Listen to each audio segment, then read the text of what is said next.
Tuning in to ThinkTech Friday, we're raising public awareness about technology, energy, globalism, and diversification. I'm your host, Attila Seress. Today we have a very interesting topic. We're talking about the counter-cloud argument. I bet you've heard a lot of hype about going to the cloud, and while that sounds great for businesses on the mainland, there are a number of danger signs for migrating your business or your organization to the cloud, and these challenges are unique to Hawaii.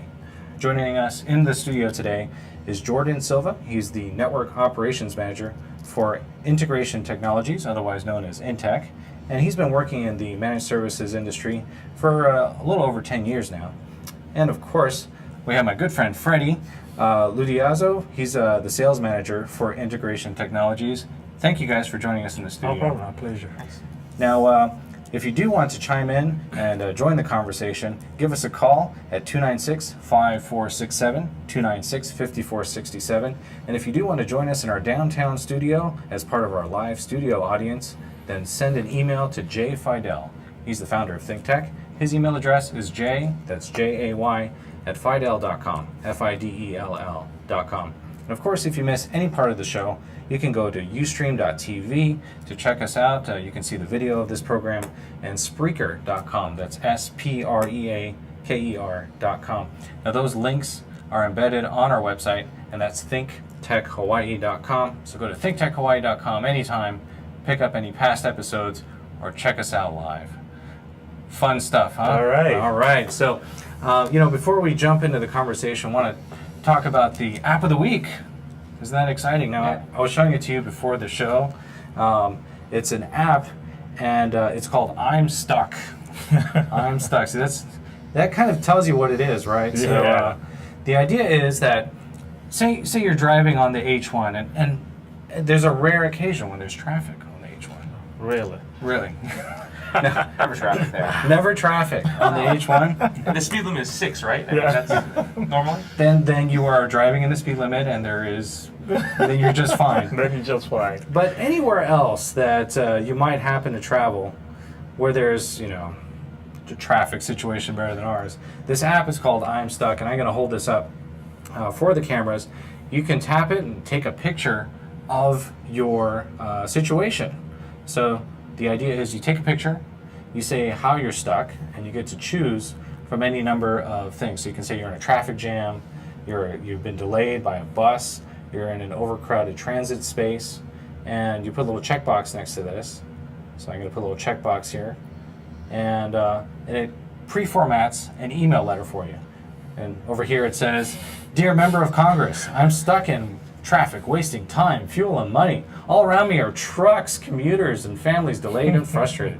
Please pay attention to America's ailing and inadequate infrastructure. It's important, it's your decision, and it's past time." Wow.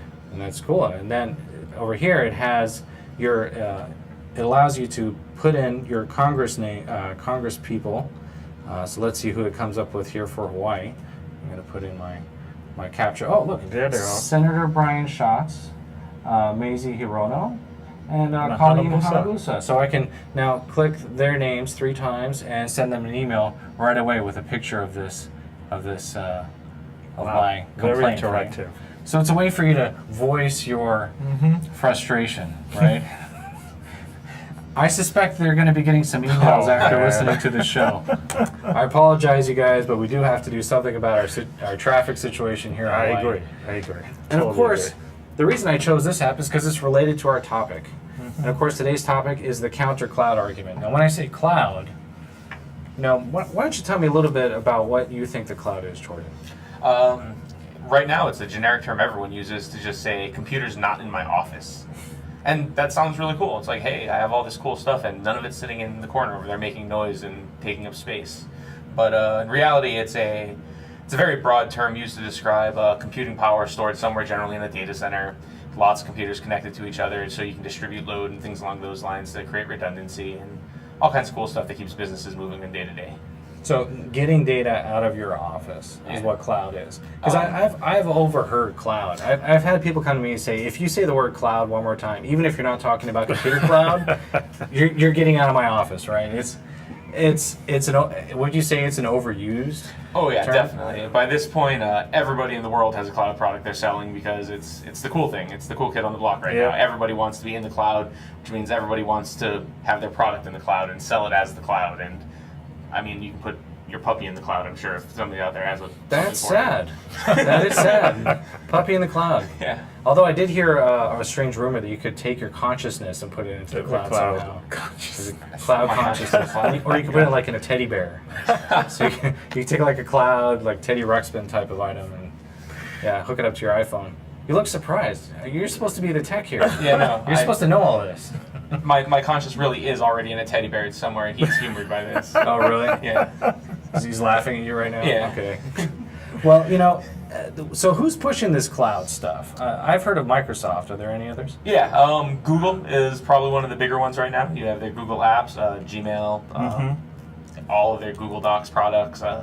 They're doing hosting for small businesses. They have a whole line of products in the cloud for businesses of every size. I mean, there's large corporations trying to get in there and use Google. Universities. University of Hawaii, I believe, is on there now. Several. So they're probably one of the biggest pushing for it, along with Microsoft. And then you have the companies who actually produce the products for it outside of them, like VMware. And Microsoft has their line of cloud products that they can sell, and like their Azure product. And Amazon is another major one that pushes for it. So there's a lot of big companies pushing for cloud products. Well, so what's to prevent, like, why do I need someone who's a technician like you when I can just go straight to office365.com, sign up, do it all myself? That's really great. You could do that, and you'll get signed up really quickly. Google makes it really easy to sign up. The problem is, if you're a small business, 5, 6, 10 people, you're not one of Google's top priorities. So when it breaks, which is rare, you're just not going to get a hold of them ever. They're paying attention to the people like the universities and the large enterprises and cities that they're trying to get on as clients. But if you're a little 5-person shop and your email stops working, you're going to get a cool little email that says, great, we got your ticket. Well, in my opinion, though, we should all go to the cloud. And when we talked over the phone the other day, you said that we shouldn't. In my opinion, this is why I brought up the traffic app a little bit earlier. We're just clogged. We're just clogged here in Hawaii. We're trying to get from point A to point B, and guess what? There's only one way. West side to east side, you only have one big way. Well, let's just call it one way. Yeah. And I don't see that changing anytime soon. We're building more homes out on that side of the island. We're building more infrastructure. There's a lot of things coming down the pipe, and I think we should all go to the cloud today. We should all work remotely. We should all use voice over IP phones, work from home. You can get creative with that mute button when your kid screams. It's not a big deal. You'd think so, but no. You can find ways. It's a nice thought, and probably in the future it might be headed that way, depending on the industry you're in. There's definitely a time and a place for working from home. Yeah. I'm a technician. All my stuff is online all the time. I could do my job 100% remotely if I wanted to. I don't. I work in an office, and it's because in an office I'm a lot more effective. I have access to all of my tools. It's much quicker. All of my client documentation is at 10 feet away from me. We do use the cloud, though, in part. We offsite our data to the cloud for backups and things along those lines, but as far as working quickly and swiftly accessing data, you don't beat a server 30 feet from you. Even over a high-speed internet connection, there's still latency, there's still problems and dependability issues. Yeah, but not everyone is as rich and as experienced as you. We have to kind of come up with other ways to slim our operations, and having a server in an office just seems kind of tough. And I know a lot of most of Hawaii's businesses are small businesses. We're talking less than 10 people. They are, but the cost is actually a misconception. Short-term, cloud is cheaper for a lot of things. Long-term, if you look at licensing costs and the longevity of hardware, over 4 or 5 years, owning a server isn't that expensive. It's actually cheaper than a lot of cloud solutions available. Yeah. Well, and that's what we plan for. We don't say you're going to buy a new server every year. How would you come up with that? How would you come up with that figure? Because so let's just write this down. So you're saying that over 5 years, it's cheaper to have a server than it is to put your stuff in the cloud? Depending on the business, absolutely, and their application needs. Yeah, I mean, servers aren't that expensive, and if you plan accordingly and you expect your server to live 4, 5, 6 years, which is the length of the warranty you can get on them and things along those lines, hardware can last much longer than that. We plan for 5 years because that's what the guarantee from the manufacturer is. Spread the licensing cost of all your office products and all that stuff over that same duration, and your cost is actually cheaper at the end of that 5 years than it would be in most cases. There are some situations where that is not the case. But for a lot of cases, especially in the 5, 10, 20 user businesses, and that's what we handle primarily. So a 5-user business should get a system instead of going to the cloud, because that's the exact opposite of everything well, that a they're being 5-user marketed business should to, look at right? what their needs Yeah, actually are. we have to be careful when we just throwing numbers like 5 or 10. What we really need to do is there's an educational curve that happens when somebody comes. Oh, we want to go to the curve. We don't to the cloud. I'm sorry. We just don't. Okay, so we're going to give you a cloud. We need to do an assessment. We need to know what they need is or are, so that we can decide which way they should go. So you're going against all those multi-million-dollar ads that are on the TV that says, we need to go to the cloud, Batman style, We're right? not going against them. I don't want to yeah. say that. What we want to do our due diligence, do the homework to know if it works, because it's specific for each business instead of just saying, hey, this is what we need, give it. So it's like going to the doctor and say, hey, I have a cold, doctor, can you write me this medicine because I know what I want? What a doctor will say is, no, let me I need to do diagnose. some tests, Yeah, let's diagnose, then we decide if you really have a cold or you have tuberculosis, for example. So, that's kind of how we come in, we decide, yeah, you want the cloud, but let us see how you're running your business, what kind of application, what kind of software are you using. So we see in correlation to the cloud or the traditional way, maybe an hybrid system will work for you. A hybrid system. Okay, we're going to talk about the cloud and how it relates to a Prius after the break. So stay Nice. tuned. You're listening to ThinkTech Friday.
Listening to ThinkTech Friday. I'm your host, Attila Seress. and we're here with Jordan Silva and Freddy Ludiazo. They're here from ThinkTech, and we're talking about the counter cloud argument. We're going against the grain. The big advertising giants are telling you need to go to the cloud. I say we need to go to the cloud. They say we shouldn't. So that's what we're talking about here in the studio. But before we get back into that conversation, just a quick friendly reminder, you can give us a call and ask your questions. Our number here is 296-5467. Also, before we jump into the conversation, Jay Fidel, our founder, has an announcement for us. Take it away, Jay. Yeah, thanks, Attila. August 22nd, it's a Thursday, the end of this month, we're having a program called Don't Be a Friend. Don't be afraid to send your kid or CEO to China. You know, people worry about going to China. They worry about the hacking and the spying. They worry about the civil rights. They worry about all the things you read about in the newspaper about China, and they're afraid. I think a lot of people don't send their kids to China, and they don't send their CEOs to China. That's why we're doing this show. So the question is, should you really be afraid? Come and find out on August 22nd at the Plaza Club. This is a program, a luncheon panel program by ThinkTech and the Hawaii Venture Capital Association, and you're going to hear tales of daring do, of life, liberty, and the pursuit of happiness in the People's Republic, the land of the Cultural Revolution. And we have some great people there, great stories. So come on down. hvca.org is where you can register. It's on August 22nd. We look forward to seeing you there. Sai Jian and Xie Xie.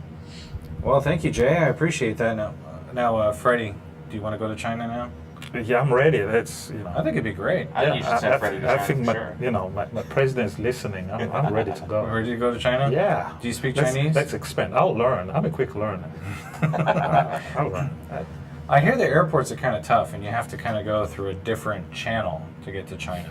You can't fly directly from Hawaii to. You have to go through Hawaii to Taiwan. And then or Hong Kong. Whatever it takes. Well, there you go. Whatever it takes. It's the largest consumer market, I thought. Yeah. It's opening up. Yeah. Yep.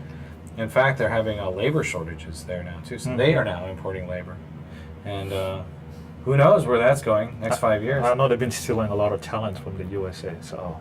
Well, it's because we're all going to the cloud. So really, it's Here your we go fault. again. Definitely our fault.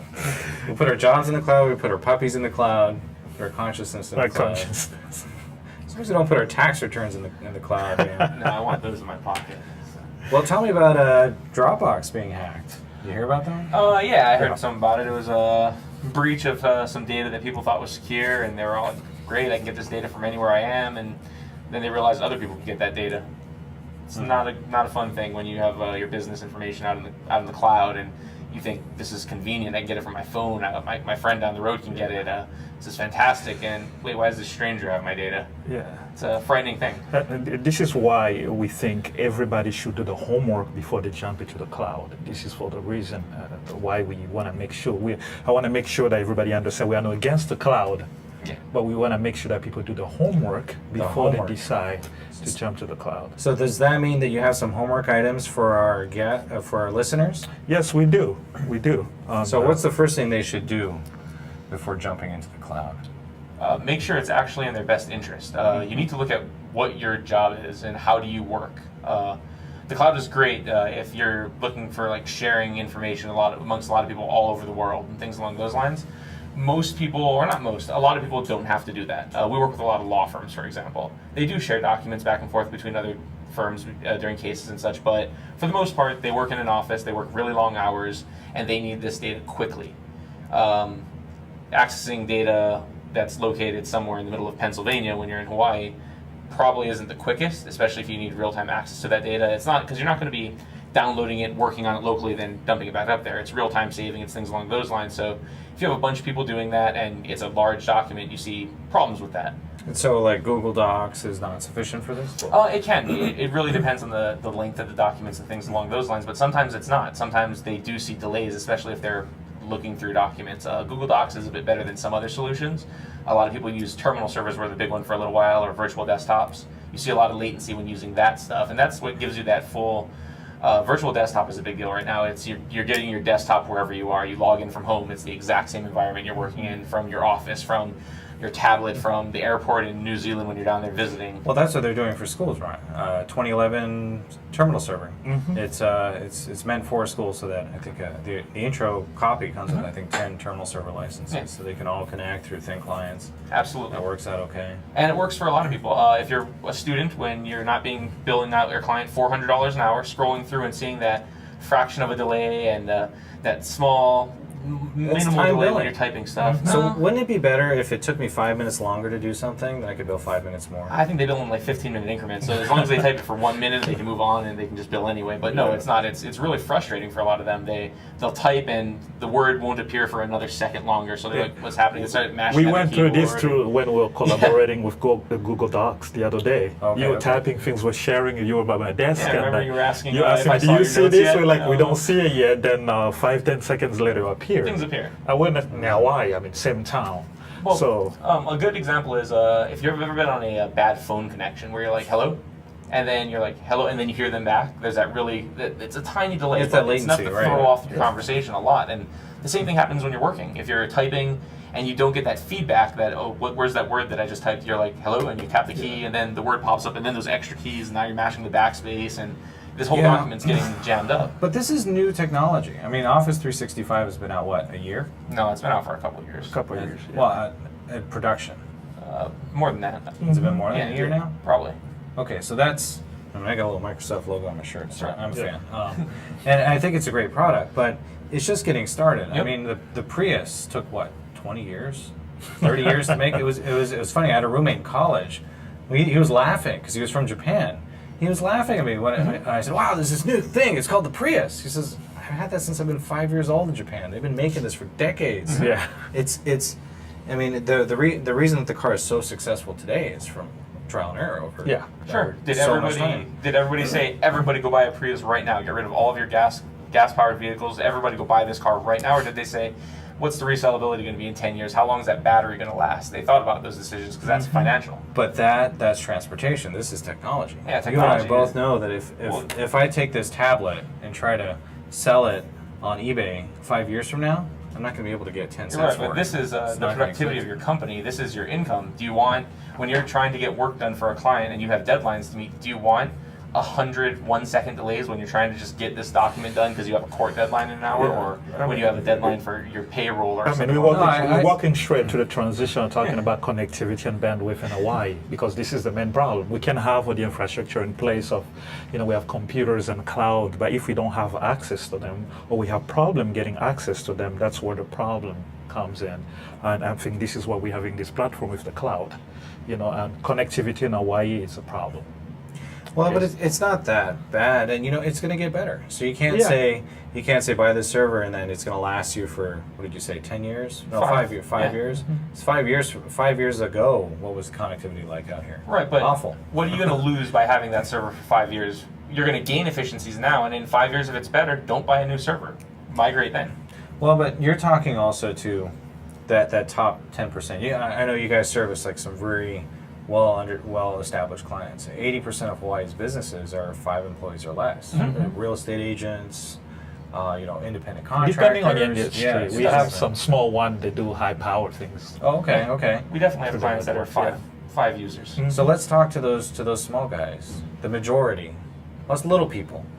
We have darker colors than some of the Like other. we said, it's situational. We're not anti-cloud. We're anti-making a move that is not well-informed. It's not everybody get on the cloud right now. It's good, you have another option.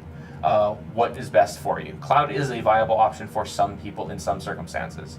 Those small businesses, my aunt, for example, she is a bookkeeper. She is a one-person company. She uses QuickBooks in the cloud. That's great for her. She doesn't need a server in her home office, but she also isn't managing 15 people who all work from a central office, and she isn't doing the things that a server required. She works on a single application that is available on a good cloud platform. Is that locally available? So there are people who are hosting QuickBooks. No, I'm locally. sorry, it's not. It's hosted by. It's all hosted those by firms. QuickBooks. And But she isn't one of those people who is billing $400 an hour and is agitated by a little glitch in a page being scrolled. She's one of those people who says, I got some stuff to do, and on occasion she gets frustrated because she can't access it and then she has to call QuickBooks and get help, but for her, the benefit is there. She doesn't need to, the benefit of not having a server and to deal with all the other stuff that goes along with that for a one-person shop is worth it for getting on the phone every once in a while to call QuickBooks. That's not the case for all businesses. So there is a time and a place for the cloud. It's just not everyone all the time.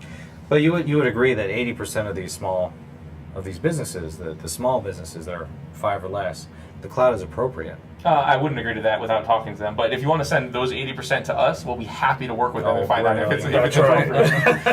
But you see, I'm trying to figure out, like, the listeners who are on the fence about going to the cloud.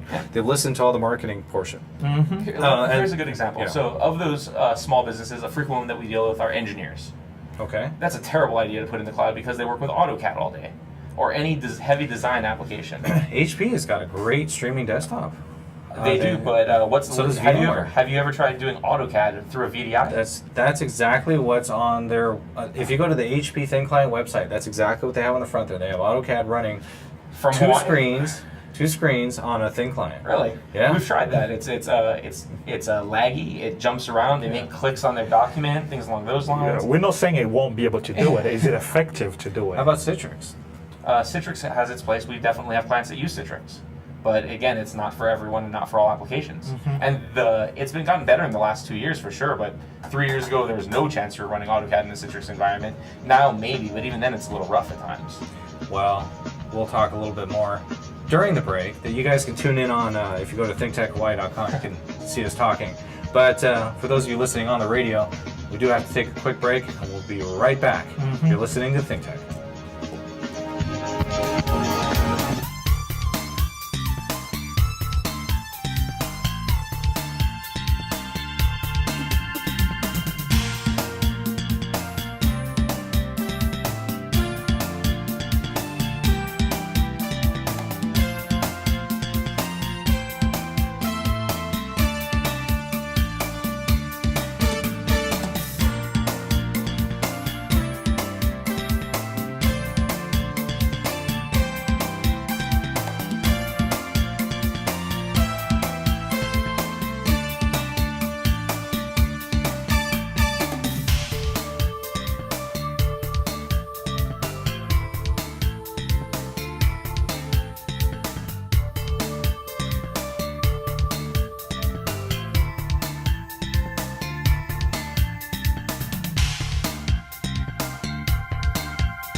Live, and you're listening to ThinkTech Friday. I'm your host, Attila Seress. We're here with Jordan and Freddy from Intech.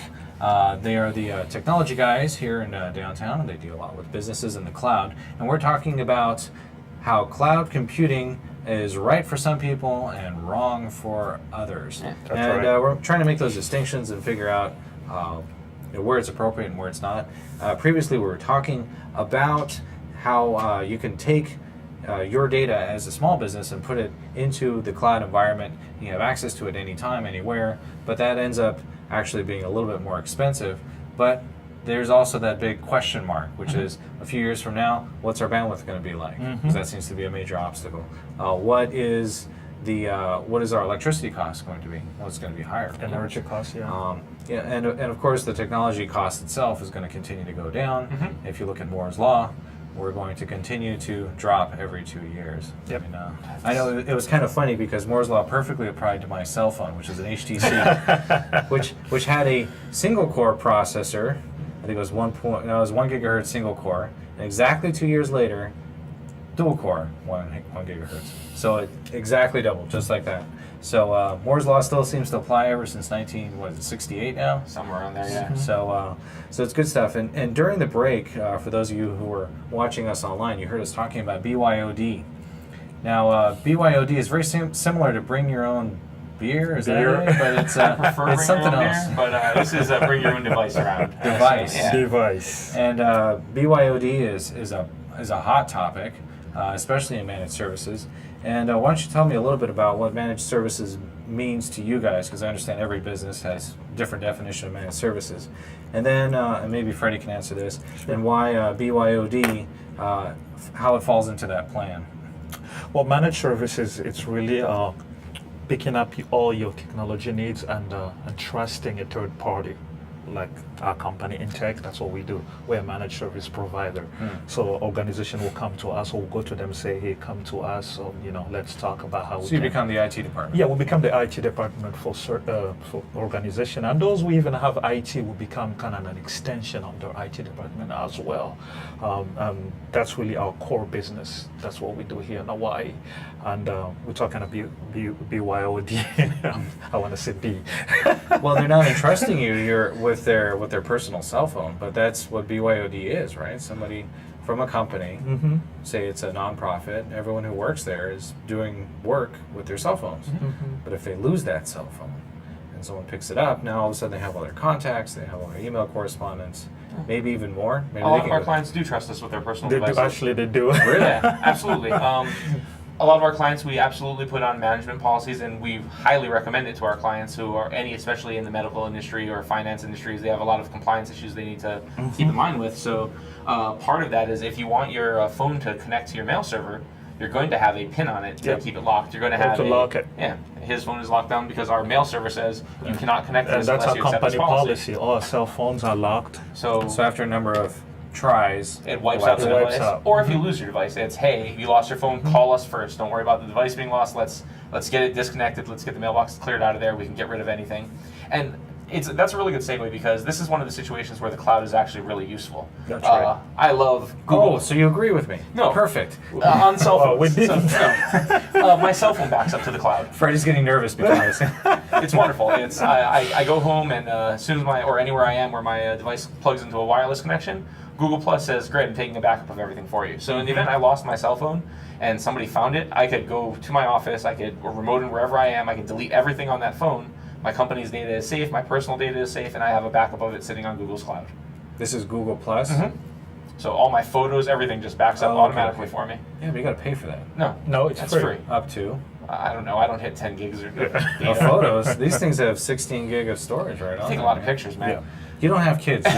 No, absolutely not. There's like 30 pictures just to get them to smile. So, and then you talk about video. Forget another it. It's game, over. yeah. Ridiculous. No, I stream music. I don't have music on my device anymore. There's plenty of bandwidth on your phone for streaming music. So my photos, the ones that I do take, my contacts, documents that I manage, things like that, they're backed up. These are personal documents, not work documents, but they're on Google Plus. And if I need to from home, I can wipe out this device when I lose it. And I do lose devices on occasion, and I have had to wipe them out. I lost my tablet. We were talking about that in the Right. break. One of my tablets got stolen. That's exactly what I did. I was like, great, delete this as soon as it comes back online. So if somebody tried to access any of my data, it would have wiped it out immediately. It never checked back in, which means the person found it and either crushed it and broke it in half because they couldn't get into it, or they just reset it and it wiped out all the data for me anyway. So, but people do absolutely trust us with their personal devices in that regard. How about private cloud for that reason? So have you used, say, PogoPlug software? I haven't used it. Oh yeah, that's good stuff.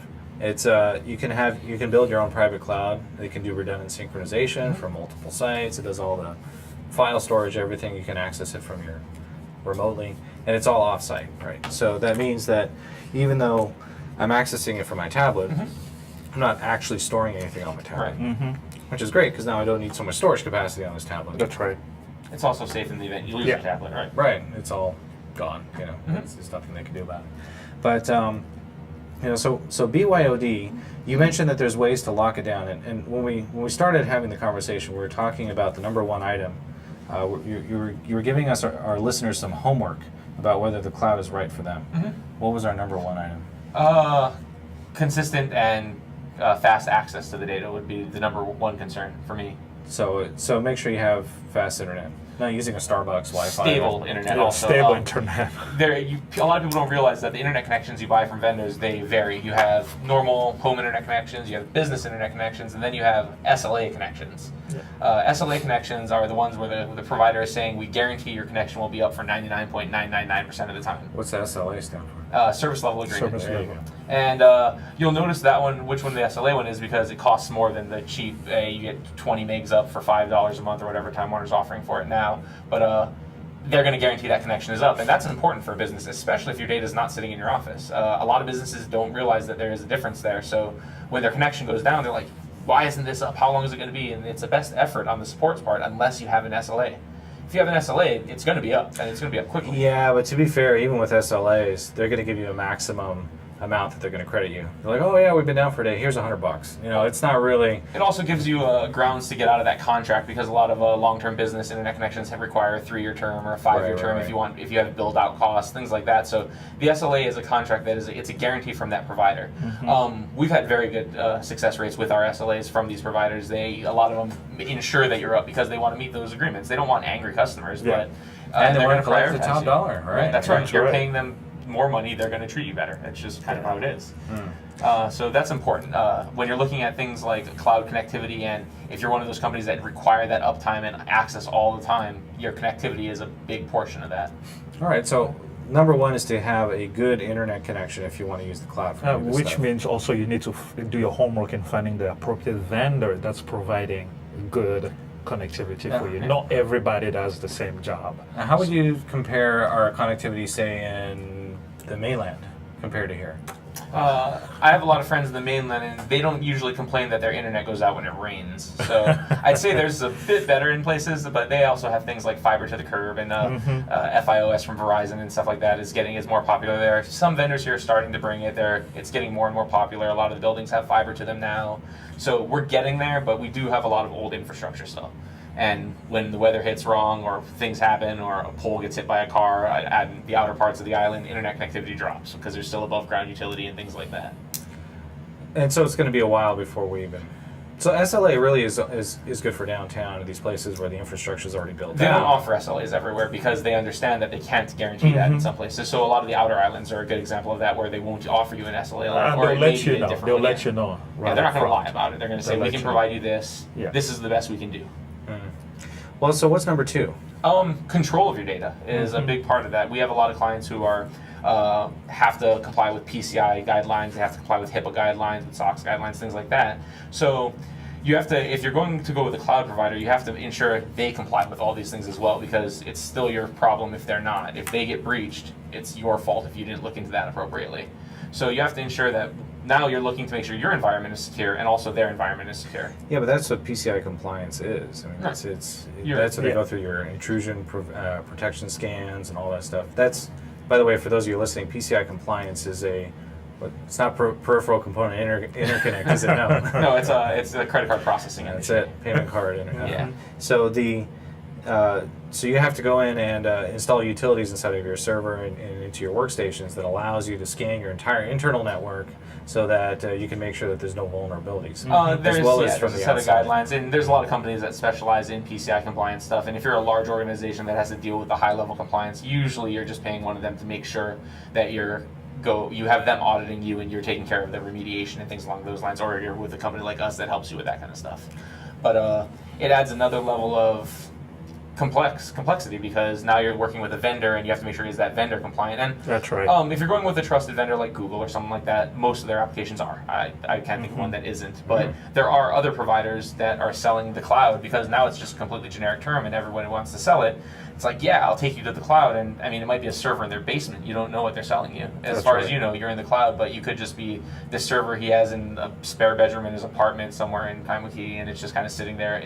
As far as you know, it's the cloud, but in reality, it's a box in a room somewhere. Oh, private cloud. Private It's the cloud. beginnings of a private cloud. Yeah, so I mean, you have to be cautious about a lot of stuff like that. So going with trusted vendors is important. I mean, Yes. it's not just a matter of finding the cheapest cloud. It's if you're going to go with the cloud, make sure it's a good cloud provider. But to be fair, I mean, according to Gartner from last year, they did a study on what the direction of the cloud is going into. But they predict by 2017, 80% of all businesses are going to be running in a private cloud environment. So that means that they have that private cloud plus they have a redundancy factor that goes into Amazon or whatever. And that's actually one of the things that we recommend for those who do want to go in the cloud is we've set several of those up. It's getting the best of both worlds. You have the quick access, you have the redundancy, you have all that stuff. And in the event there's a disaster, I mean, we're an island in the middle of the Pacific Ocean. If a hurricane comes through and destroys your office, you want your data safe somewhere.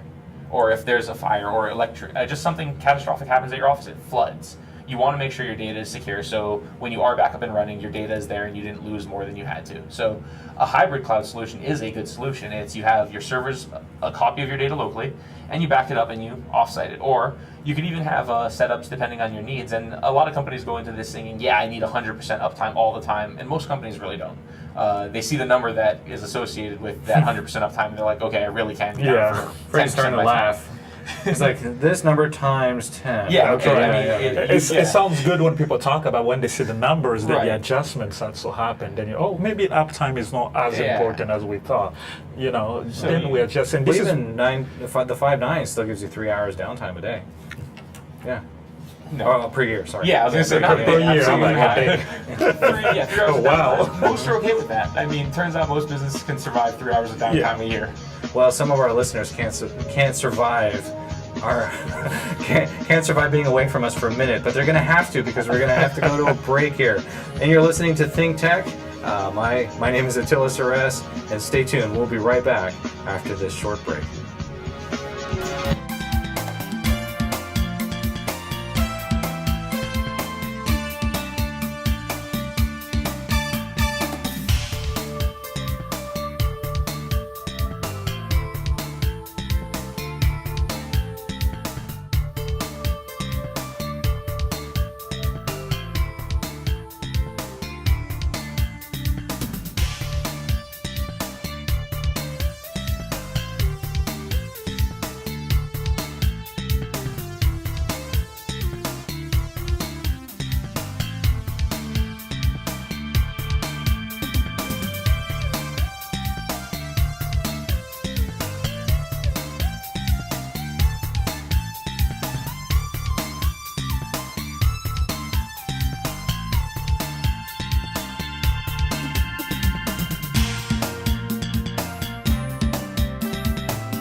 live, and you're listening to ThinkTech Friday. I'm your host, Attila Seress, here with Jordan and Freddy from Intech, and we're having the counter cloud argument. They're telling us not to go into the cloud, as the big media giants have told us to do. No more going to the cloud Batman style. They want us to do some sort of hybridized solution. Now, in this final segment of the show, we only have a few minutes. I'd like to talk about the future. And sometimes being in the trenches allows you to look out every once in a while and see the sunset in the horizon. So tell me, what do you think our society is going to look like from a technological standpoint in 5 years? I think a lot of people are going to get more deeply ingrained in it. I mean, right now, I mean, in all the aspects of technology, right now people carry around smartphones. I mean, soon it's going to be tablets, and it's going to be, your life is going to be more and more entwined in these devices, and that means your data is going to need to be accessible wherever you are. And some argue that's probably not the best from a work-life separation standpoint, but I like being connected all the time to everything. So I think that it's going to play a bigger and bigger role in everyone's lives, and that includes the cloud. But how about business? I mean, if everything's cloud, and I don't need office space anymore. I don't think there's going to be a time where everything's going to be cloud, or that you're never going to need office space anymore. I want the traffic to thin out already. How do we do this? I'd suggest moving to a larger place with bigger freeways and less people if you want less traffic. But so you're saying to move out of this state if you don't want to deal with the traffic? Oh, it would help. It would help me because there'd be less traffic because you wouldn't be here anymore, and it would also help you because you'd immediately have less traffic. But no. In case you missed that, Jordan, that was Freddy poking you. No, it's there's never going to be a time where people don't need an office. Like I said, I can work from home right now. My job allows for it. I don't because I'm more effective while in the office. There's always, even with technology, you can collaborate to an extent, but it's hard to replace sitting 10 feet from someone and bouncing ideas off of each other. Even if you can do it over Skype. We have a Las Vegas office, and we are connected to them every hour of the day via Skype connection. We're a phone call away over a voice over IP system. They press 3 buttons and they're on us. I mean, we share all the same data. It's still harder to collaborate with someone in Las Vegas than it is to collaborate with Freddy when I can walk over to his office and bother him if I need him. Well, we were talking about how the video game industry has gone in that direction entirely. They have small groups of people that occasionally get together for conferences, and then that's when they actually combine the code into making the video game. Correct, and those are people who work in siloed sections of something, and they then put everything together. They build pieces, so their small individual teams can go out and build a piece of something. Then all the teams get together and you put together the puzzle, right? Freddie had something to say. Well, it's funny that we're talking about traffic as for driving from ever to downtown, but there is also traffic online that we're creating by moving everybody off the road. So we're sending everybody to another traffic, right? Oh, I see. So it's replacing one evil for the other. Exactly. So there should be a balance. I think we're moving towards a society where we're going to find balance. And I think that's what Jordan was trying to do. People who need to be on the road should be on the road. People who don't have any business being on the road should be on the road. So because I think we need both. We still need to go to a place of work. And some organizations it's still viable for that. And there are some we can work from their car, from the beach, whatever it is. But I think we're going to find a balance with the technology that we can work from anywhere, but also we can find a central place where we all can come together. So with traffic on the road or at home or on the bandwidth, it's all going to start balancing. I think that's what the future is leading us to find technology is going to provide the balance for both traffic. Both traffic, and I think we're going to see technology showing up in places where it hadn't been previously. Yes. So, for example, service industries. I don't know if you've ever had an appliance repaired. Those guys are high tech. You show up in a van, they have a data connection. Ready to go. Right away, they got their CRM. They can process everything right there. They have your entire history of service on your appliance, and a lot of the smaller outfits like plumbers, electricians, some of these other trade crafts, they don't have that kind of technology yet.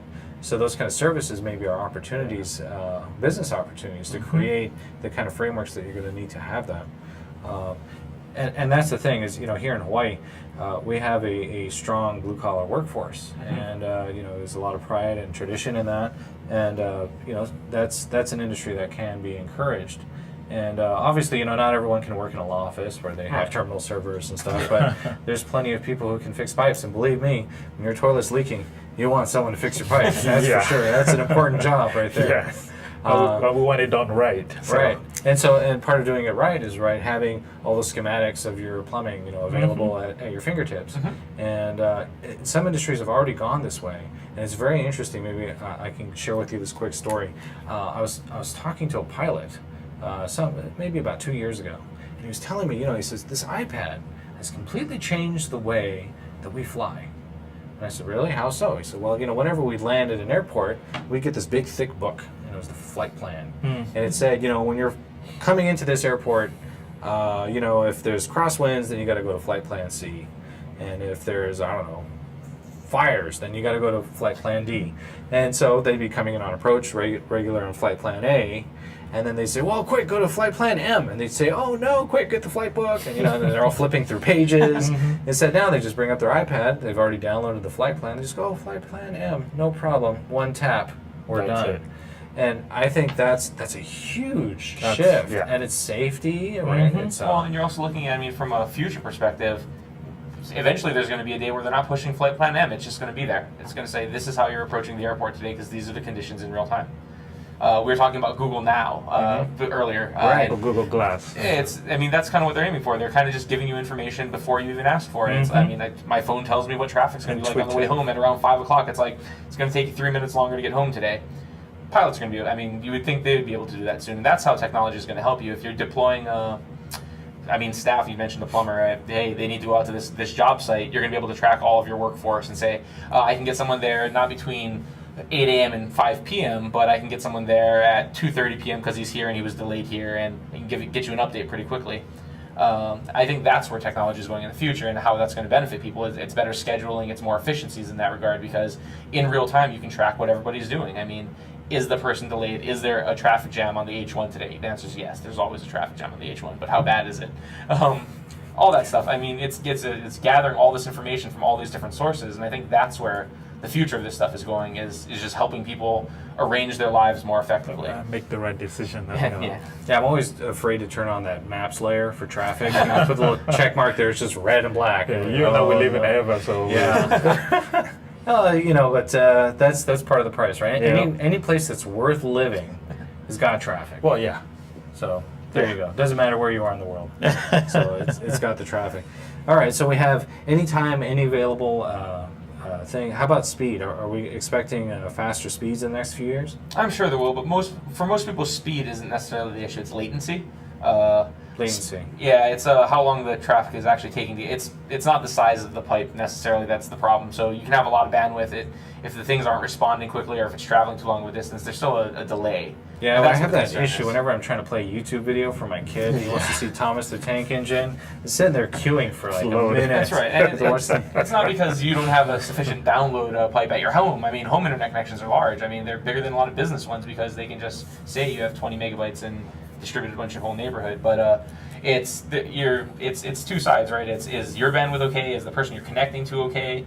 Is there any latency between those two locations? What devices is all this traffic being run through? There's a lot of, the internet is a complex thing. It's not just a pipe from one place to another. It routes through all kinds of places. When you're talking data running over the Pacific Ocean, there's all kinds of things that are taken into account. Well, that's why it's called the cloud, right? Right. It's all those different interconnections. When you stand back a little bit, you see our big blue planet, a tiny little spot there in the middle. You start seeing that big cloud forming all around it. That's all of our internet connections. Right. And it's all just getting bigger and bigger every day, getting denser. That's right.